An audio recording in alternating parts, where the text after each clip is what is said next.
Today's lesson is agreement of the verb with the subject. আজকে এই নতুন video, এটা ক্লাস 5 to 12 প্রত্যেকেরই জানা উচিত যে ভার্বের সঠিক ব্যবহার, যেটা সাবজেক্টের সঙ্গে সামঞ্জস্য রেখে সঠিক ভাব ব্যবহার করতে হবে। এই বিষয়টা সঠিক ইংরেজি লেখার ক্ষেত্রে আমাদের কাছে খুব গুরুত্বপূর্ণ। আজকে বেশ কিছু রুলস অ্যান্ড রেগুলেশন বলবো, যেখানে সাবজেক্ট অনুযায়ী ভার্ব ব্যবহৃত হয়, কিভাবে ব্যবহার করতে হয় সেই বিষয়ে আমি কতগুলো জিনিস ডিসকাশন করছি। দেখো, আমি ফার্স্ট প্রত্যেকটা রুল লিখব, রুল অনুযায়ী আমি এক্সাম্পল দিয়ে বোঝাবার চেষ্টা করব। দেখো, ফার্স্ট 1 নম্বর রুল,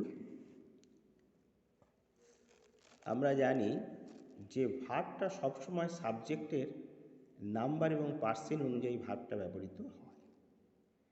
এখানে আমি দেখাচ্ছি দুটো অথবা মোর সিঙ্গুলার যে সাবজেক্ট,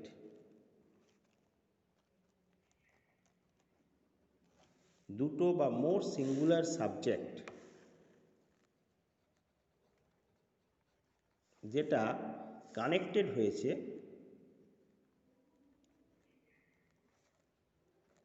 কানেক্টেড বাই কিসের দ্বারা?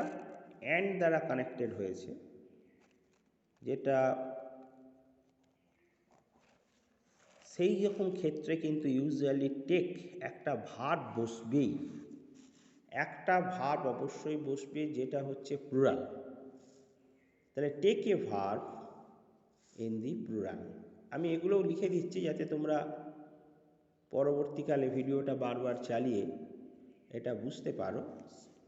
রুলস অ্যান্ড রেগুলেশনটা, two or more singular subject যেটা কানেক্টেড হয়েছে,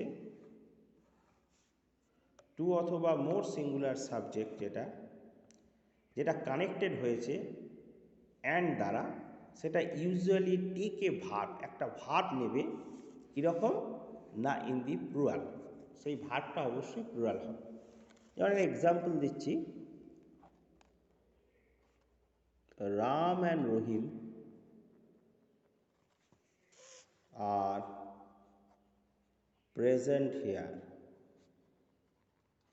রাম অ্যান্ড রহিম আর, এই যে প্লুরাল এখানে ভার্বটা হয়েছে, কারণ এখানে মোর দ্যান ওয়ান সাবজেক্ট এখানে প্রেজেন্ট আছে, তাই তো? মোর দ্যান ওয়ান সাবজেক্ট এখানে আছে, হ্যাঁ, সেই জন্য এটা ভার্বটা হয়েছে প্লুরাল। আরও এক্সাম্পল দিচ্ছি, যদি 3টে সাবজেক্ট বলি, রাম, রহিম অ্যান্ড ধরো তৃণা, 3 যে বললাম, অন্য ভার্ব দিচ্ছি, go to the same school. তাহলে Ram, Rahim and Trina go to the same school. তাহলে এখানে দেখো যে ভার্বটা ব্যবহার করলাম, একটা ভার্ব নিল, সেটা কিন্তু প্লুরাল। তাহলে অ্যাকর্ডিং টু সাবজেক্ট আমাকে ভার্বটা ব্যবহার করতে হচ্ছে, অ্যাকর্ডিং টু সাবজেক্ট। তাহলে এই আর একটা এক্সাম্পল দিচ্ছি, যে প্রোনাউনের ক্ষেত্রেও হয়, হি অ্যান্ড হিজ ফ্রেন্ড, সে তার বন্ধু, হ্যাভ অ্যারাইভড। দেখো এখানেও কিন্তু অ্যাকর্ডিং টু সাবজেক্ট আমার ভার্বটা ব্যবহৃত হয়েছে। যেহেতু সাবজেক্টটা প্লুরাল আছে, ন্যাচারালি আমাদের প্লুরাল ভার্ব নিয়েছে। তাহলে take a verb in the plural, ঠিক আছে? সেই অনুযায়ী ভার্বটা ব্যবহৃত হয়েছে, এটা মাথায় রাখতে হবে। এখানে কিন্তু হ্যাজ করা যাবে না, এখানে কিন্তু গোজ করা যাবে না, এটা মাথায় রাখতে হবে। তাহলে অ্যাকর্ডিং টু সাবজেক্ট আমাকে ভার্বটা ব্যবহার করতে হবে। নাম্বার 2, এখানে দেখাবো, এখানে যেমন দুটো মোর সিঙ্গুলার সাবজেক্ট ব্যবহৃত হয়েছে, এখানেও আমি দুটো সিঙ্গুলার সাবজেক্ট নাউন নিচ্ছি, কিন্তু বোঝাবে একটাই ব্যক্তিকে, refer to the same person, একই ব্যক্তিকে বোঝাবে, একই জিনিসকে বোঝাবে, সেক্ষেত্রে ভার্বটা অবশ্যই কিন্তু সিঙ্গুলার হবে। তাহলে দুটো সিঙ্গুলার নাউন যদি একই ব্যক্তিকে বোঝায়, বা দুটো জিনিস যদি একই ব্যক্তিকে বোঝায়, সেক্ষেত্রে অবশ্যই সেটা হবে সিঙ্গুলার। দেখো আমি রুলটাও লিখে দিচ্ছি, ইফ টু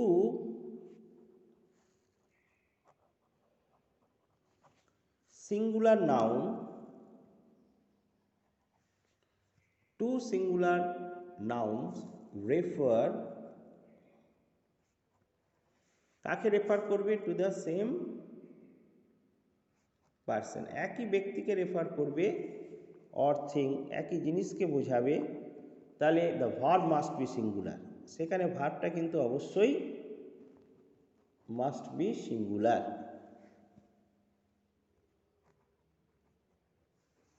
ঠিক আছে, একটা এক্সাম্পল দিচ্ছি, মাই ফ্রেন্ড, আমার বন্ধু,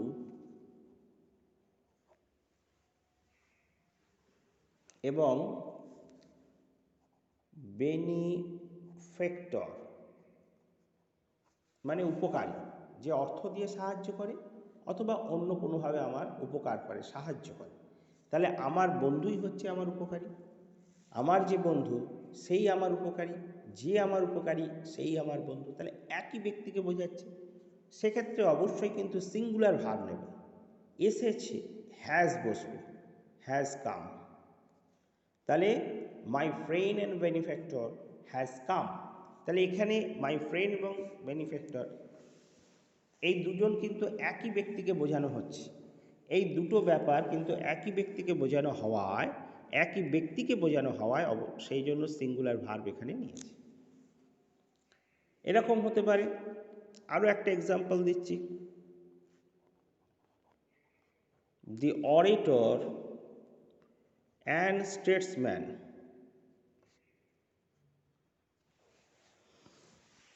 ইজ ডেড, হয় মৃত। দি অরেটর, অরেটর মানে হচ্ছে বাগ্মী, যে দারুণ কথা বলতে পারে, যার হচ্ছে কথা বলবার অসাধারণ দক্ষতা আছে, বাগ্মী, এবং স্টেটসম্যান, যেই স্টেটসম্যান তিনিই বাগ্মী, যিনি বাগ্মী তিনিই হচ্ছেন স্টেটসম্যান, তাহলে একই ব্যক্তিকে বোঝাচ্ছে, সেই জন্য এখানে সিঙ্গুলার ভার্ব নিয়েছে, সেটা হচ্ছে ইজ, এখানে সিঙ্গুলার ভার্ব নিচ্ছে, সেটা হচ্ছে হ্যাজ, তাহলে অ্যাকর্ডিং টু সিঙ্গুলার সাবজেক্টকে, একটাই সাবজেক্টকে বোঝানোয় এখানে কিন্তু সিঙ্গুলার ভার্বটা বসছে। আরও এক্সাম্পল দিতে পারি, দি ক্যাপ্টেন অ্যান্ড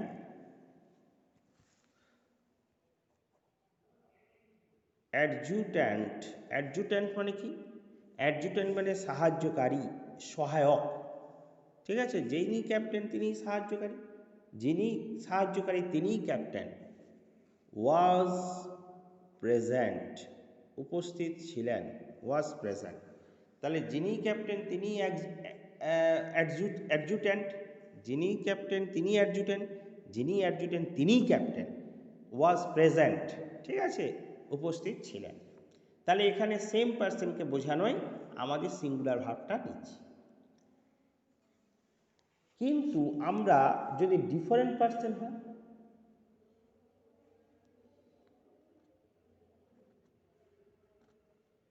এখানে কিন্তু আর্টিকেলটা একটা ক্ষেত্রেই ব্যবহার করা হয়েছে, আর্টিকেলটা যদি ডিফারেন্ট পার্সনের ক্ষেত্রে আমরা ভিন্ন ভিন্ন আর্টিকেল, দি আর্টিকেলটা আমরা কিন্তু যদি প্রত্যেকটা নাউনের পূর্বে ব্যবহার করে থাকি, তাহলে ভার্বটা কিন্তু প্লুরাল হয়ে যাবে।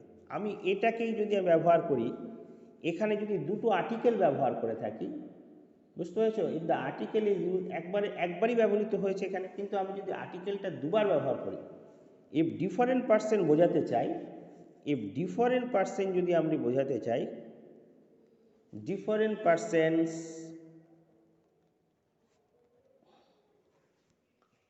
were referred to, যদি ভিন্ন ভিন্ন পার্সন বোঝায়, এই যে দি আর্টিকেলটা কি করব, দি আর্টিকেল অবশ্যই হবে উড বি ইউজড, এই দি আর্টিকেলটা অবশ্যই ব্যবহৃত হবে বিফোর ইচ নাউন, প্রত্যেকটা নাউনের আগে দি ব্যবহৃত হবে, সেক্ষেত্রে ভার্বটা কিন্তু প্লুরাল হবে, the verb would be plural. Example দিলেই বুঝতে পারবে, দি অরেটর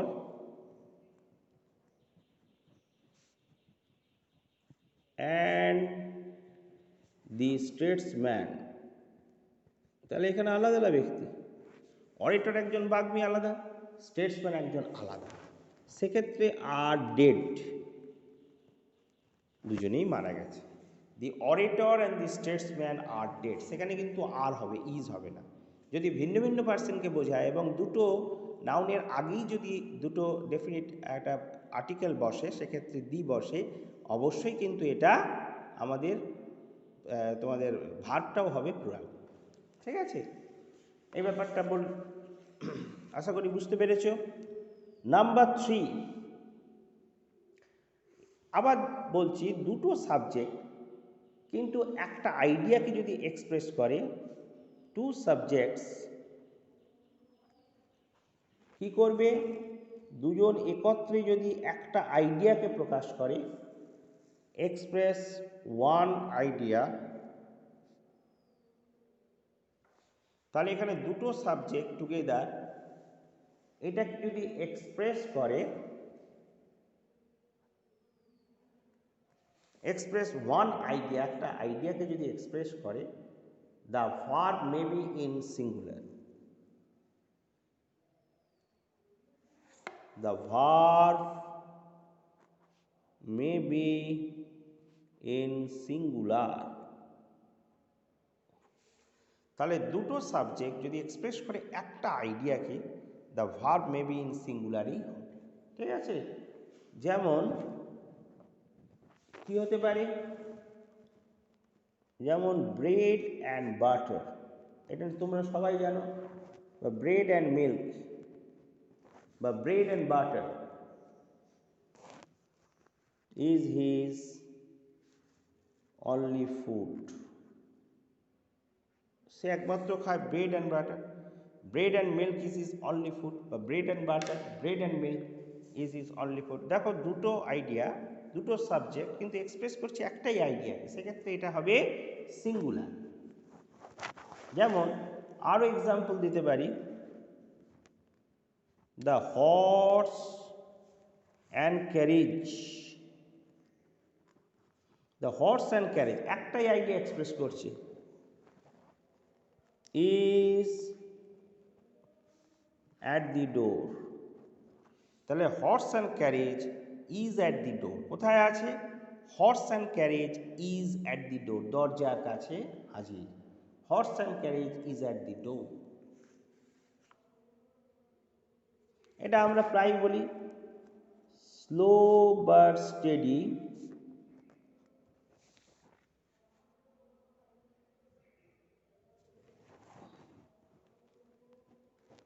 স্লো বাট স্টেডি, এটা কিন্তু একটাই আইডিয়াকে মিন করছে, slow but steady wins the race,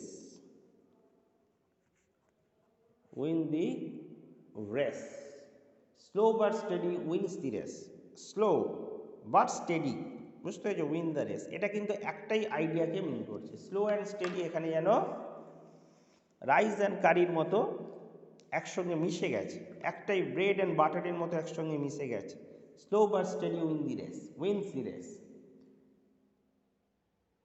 এইভাবে দুটো আলাদা আলাদা সাবজেক্ট কিন্তু একটা আইডিয়াকে, rice and curry is the staple food of Bengalis. যাই হোক, এইরকম হচ্ছে আইডিয়াটা। নাম্বার 4,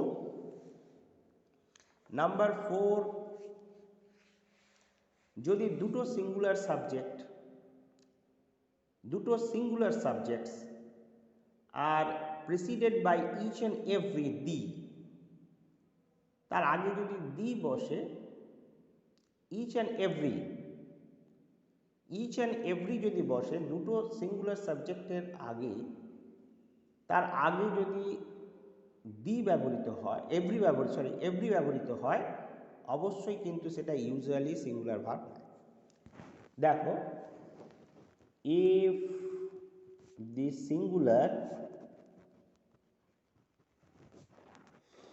সাবজেক্টস, তাহলে সিঙ্গুলার সাবজেক্ট এটাকে আর প্রিসিডেড প্রিসিডেড বাই এর আগে কি বসবে? Each or every.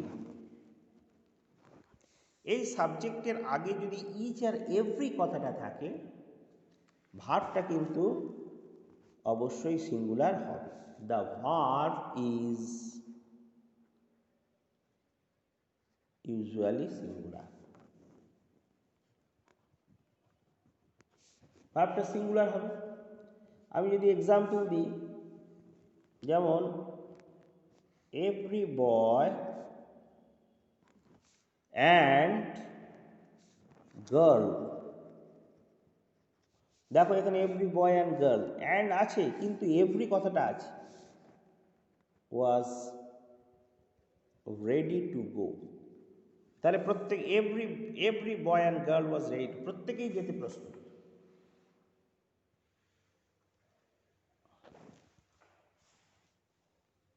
তাহলে ইচ দিয়ে একটা দেখাই। ইচ ডে প্রত্যেকটা দিন, অ্যান্ড ইচ আওয়ার প্রত্যেকটা ঘন্টা। তাহলে প্রত্যেকটা দিন আর প্রত্যেকটা ঘন্টা brings its duty. Brings its duty, প্রত্যেকটা ঘন্টা, প্রত্যেকটা দিন, প্রত্যেকটা ঘন্টা ব্রিংস ইটস ডিউটি। তাহলে এখানেও দেখো ব্রিংস কথাটা ব্যবহৃত, তাহলে প্রত্যেকটাই সিঙ্গুলার বলে, প্রত্যেকটা সাবজেক্ট এখানে সিঙ্গুলার বলে, এখানে যদিও সিঙ্গুলার সাবজেক্ট কিন্তু প্রিসিডেড বাই ইচ এবং কথাটা ব্যবহৃত হয়েছে। এখানে এভরি কথাটা একবার ব্যবহৃত হলেই হবে, কিন্তু ইচ কথাটা এখানে আমি দুবার ব্যবহার করেছি। Each day, each boy, each hour, each day and each hour brings. দেখো ইচ যেহেতু ব্যবহৃত হয়েছে সেই জন্য সিঙ্গুলার এটা হয়ে যাবে brings its duty. Brings its duty. আমি চারটে রুল নিয়ে আজকে একটু ডিসকাস করলাম।